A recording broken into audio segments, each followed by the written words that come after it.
Okay, so while you're working through a sub n equals 2n minus 4, in order to the first term, you have to plug in, you have to make n equals 1.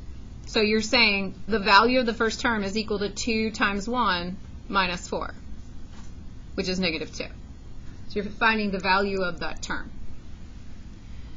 And then if I'm just talking about a sub n and I don't actually plug a number in, that's just the value for any term is this formula. So if I wanted to find the 100th term, what would you plug in? You'd plug in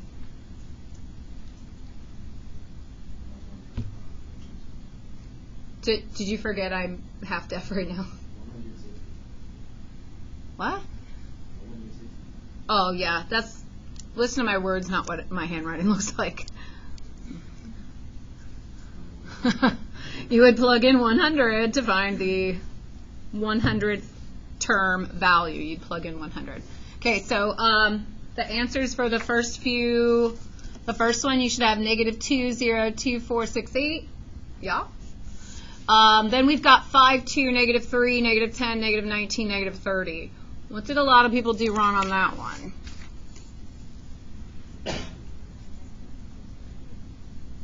So if you plug in a 1, we're squaring the 1 first, then making that answer negative. The negative is not being squared. So this would be negative 1 plus 6, which is 5. Okay? The third one, excuse me, the third one would be 1, then negative 2, then 4, then negative 6, then 16, then negative 32. And when you look at the sequence itself, you notice that every other number is negative. So as we're doing this, another reason why we did these is because, I don't know if you can tell in our notes for today, which we'll get to in a moment, you're going to have the sequence, but you have to find the a sub n. You have to find what pattern, what formula it is. So seeing right now that we have every other number being negative, what made that happen? Why is every number negative for this one? The exponent being an even or odd. But if I plug in a 1 first, if I plug in a 1 first,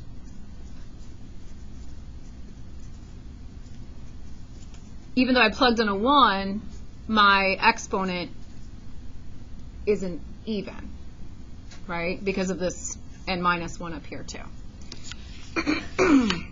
And then number 4 had fractions, and you can see in the fraction there's an n on top and an n on the bottom, so you're plugging in the n in 2 separate places. This is something that you're going to see where you're going to have a pattern on the top and a pattern on the bottom that are separate. When I look at this, you guys look at this as being a whole fraction, but when we talk about patterns, I'm not going to look at them as fractions. I'm going to look at the top being a separate formula or separate equation than the bottom. It makes it a little tricky, though, when they're reduced, because if you look at like 3, then 7, then 9, then 11, there's like almost a pattern there, but these might throw you off. But it's because originally, well, who got this one? Originally, what was this one? What did it reduce? 12 over 8? Really? No. Was it? Oh, did something else reduce? The first one reduced. The first one reduced also? Yeah. Okay. What was it before reducing? What was the first one before reducing? 4 over 6? Okay. And then we had 8 over 7, and then we had 12 over 8. I'm not going to write any more from there. You can see there's a clear pattern here, but like if they're reduced, it's harder to find patterns. That's why I want you to do it, forward before you have to do it backwards. This one, you have the answers for that. This one was just squares, but it started at 49, 36, 25, 16, 9, 4. All right, and then when we got to the second page, excuse me, this is where a lot of people started asking questions. You may have done this before. You might not have done this before, but it's okay. A sub 1 means the first term. We know that when we find our sequence, negative 7 is the first term. And then I don't need to plug in 1 because I already know that one. I'm going to plug in 2, but I can't plug it in here because there's no n. So I'm going to plug it in the second one, and we're going to say a sub 2 equals a sub 2 minus 1 minus 8. And once you got to a sub 2 minus 1, and you said, oh, that's a sub 1 minus 8, at that point, then people were like, oh, I get it. That is negative 7. Take away 8, my next number is negative 15. So to find a sub 3, we would have to do a sub 3 minus 1 minus 8. So I have a sub 2 minus, it's supposed to be 2, minus 8, which is negative 15 minus 8, which is negative 23, right? If I said find a sub 100, how would you do it?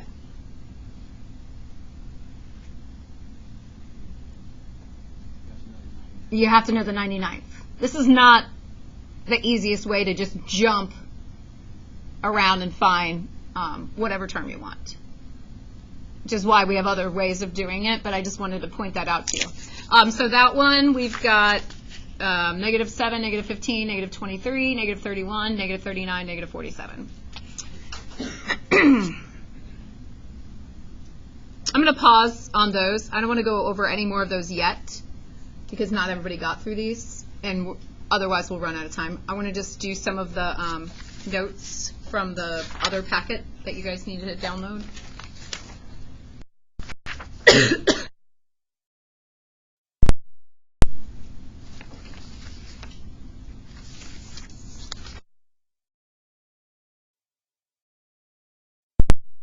Be able to have as much over the weekend, and you might be able to do more than I get through, just depending on what you know. But I'm not going to collect your assignment till Monday, so we're going to get as far as we can get. So if you haven't downloaded this one yet, go ahead and get it downloaded. And it says we're going to find a general term, and I have tips for you.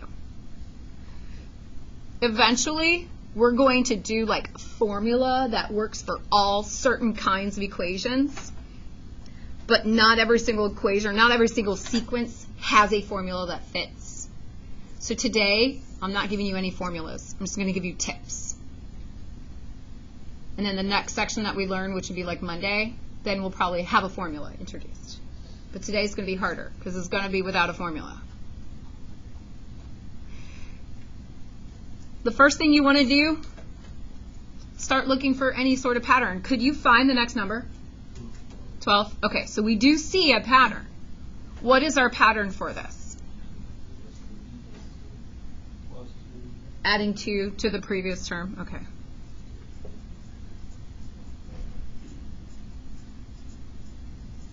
So if I have my term numbers, 1, 2, 3, 4, 5, 6. If I am adding 2 each time, here's a tip for you. If we are adding the same thing or subtracting,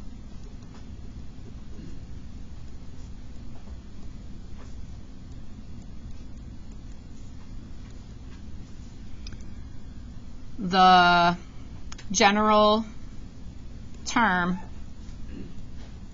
a sub n will be linear. Okay? What kind of equations are we talking about if it's linear? Linear. What's an equation that is linear? X plus 4, 2x minus 9. Like, you're going to have an x to the first power type thing, but there's not going to be any x's here. We're talking about a's now and n's. But it's the same stuff that you've done before. Here's another hint. The number that you're adding by or subtracting by, that will be the coefficient on your variable, on your n. So the coefficient on n will be the, I'm going to call it the common difference.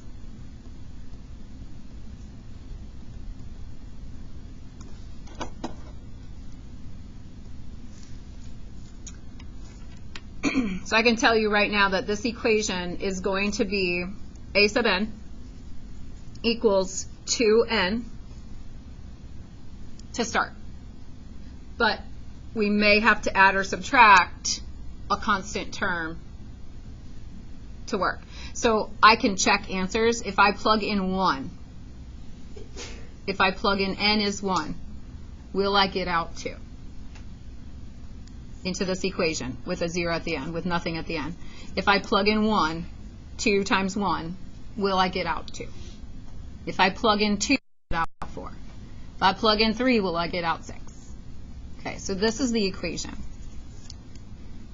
The answer was no, then I'd have to kind of play around with it. But for sure, if it's linear, this number is going to be in front of the n. Yes, Neil? Did you just find what the 0 term would have been, and then add, like, that's what you added to? Yes. Going back to if it's linear and knowing that. Yes, you can. All right, let's look at the next one. So the next one, we're looking for a pattern. Can we actually find the next number? What do you think the next number is going to be? -7. And then +8. Right? So we know there's a pattern. The n values, I wish I hadn't put this equation right here. Hold on. So it's now in my way.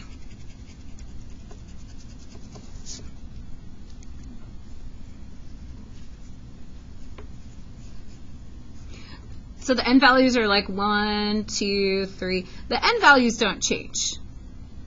Okay, those are always first term, second term, third term. So those n values are always the same. It's just how do we get a sub n? One thing you notice for sure is what? Well, they're the same number, right? But what's different about them? They're negative, then they're positive, then they're negative. So if I do a sub n equals -n, will that work? Let's plug in 1. If I plug in 1, will I get out -1? If I plug in 2, will I get out +2? So this is not quite right. How can I get the negatives to switch?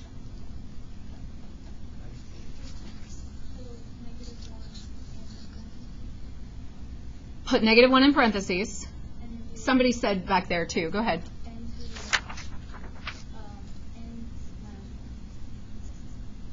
Okay, so maybe.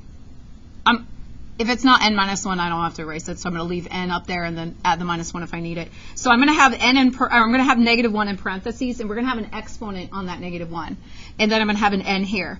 So if I put in 1 to both places, will I get out a -1? If I do -1 to the first, multiply that by 1. Okay, let's try 2. If I put in 2, so I have -1 to the second, multiplied by 2. What's -1 to the second give me? You guys know I can't hear out of this here. The final answer 2 or -1 to the second is 2? What are you answering here? -1 to the second is +1 multiplied by 2, so we get out -2. So Katie, remember how you were like, put n-1. So that wouldn't work. I just wanted to have an n there. Sometimes you just gotta have to start checking it, and then if this one didn't work, then I'll try other things. Yes? What would it look like if it was +1, -2? Can you start over? I'm sorry. What would it look like if it was +1, -2, +2? Right, so if it was +1 first, and if I did like a n-1 on that -1, so if I put in a +1 here, I would get -1 to the 0, if I put in a +1, which would make 1. Or I could do like n+1. And if I put in a +1 there, I'd have, so it's really going to be either n, or it's going to be n-1, n+1, that either of those. That's the only way, that's the only thing that you would need to ever have for switching negatives. So this would be our equation. All right, so this is, if you need negative switching, what you kind of want to use as a guide. Negatives, alternating, there you go. pattern. Can we answer the next one? Do we know the next one? Do we know the next term?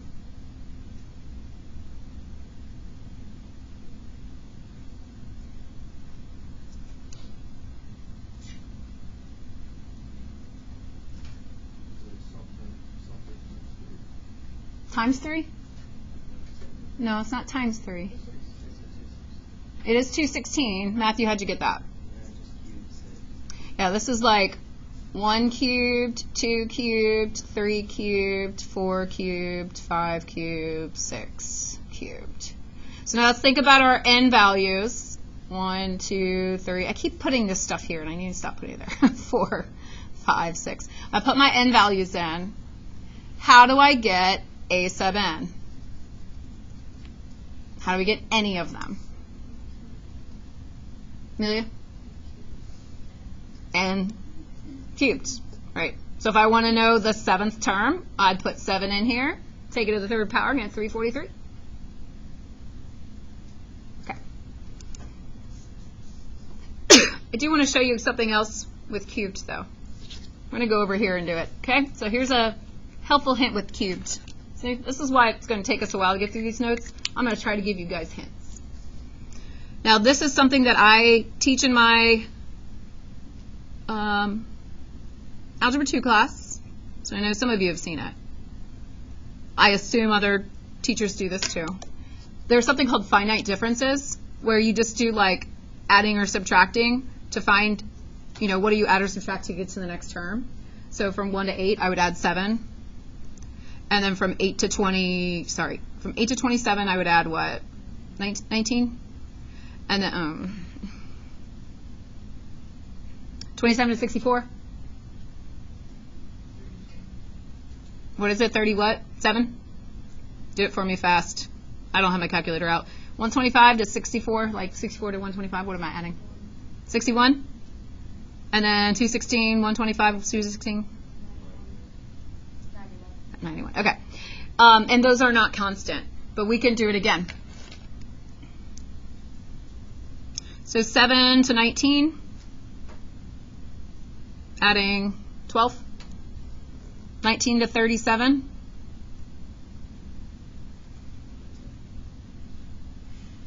18.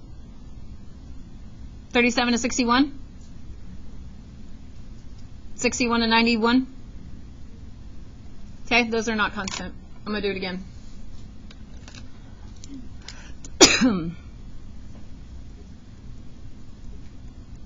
Okay, how many tries did it take before I had constants? If it takes 3, it's going to be a cubic. If it takes 2, it's going to be quadratic. If it takes 1, this one, it's linear. So that's like, if you're not sure, you could start finding differences and eventually figure out, oh, this is a cubic kind.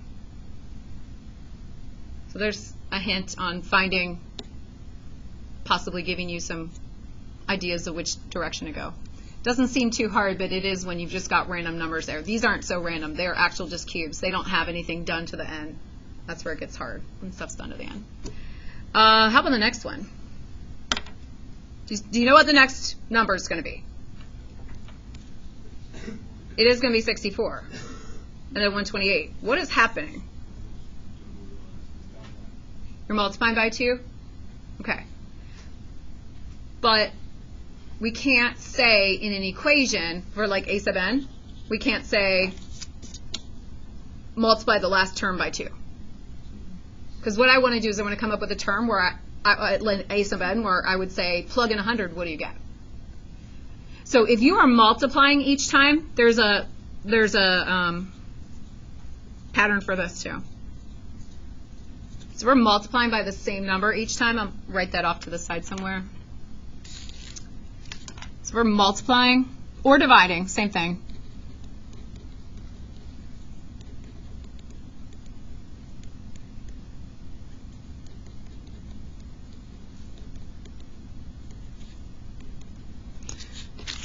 The a sub n is going to be that number. I don't know what to say. That number with an exponent.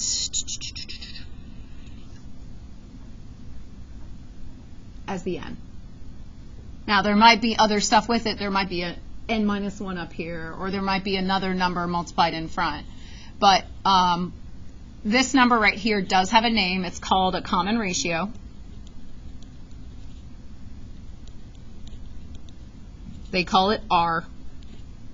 So in this example that I was just doing, R would be 2.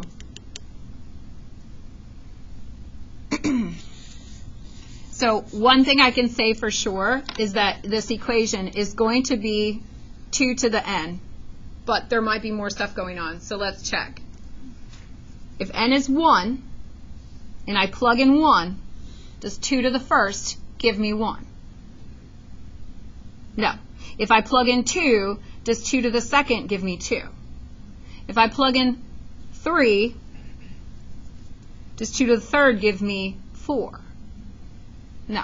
You have a question. You have a suggestion.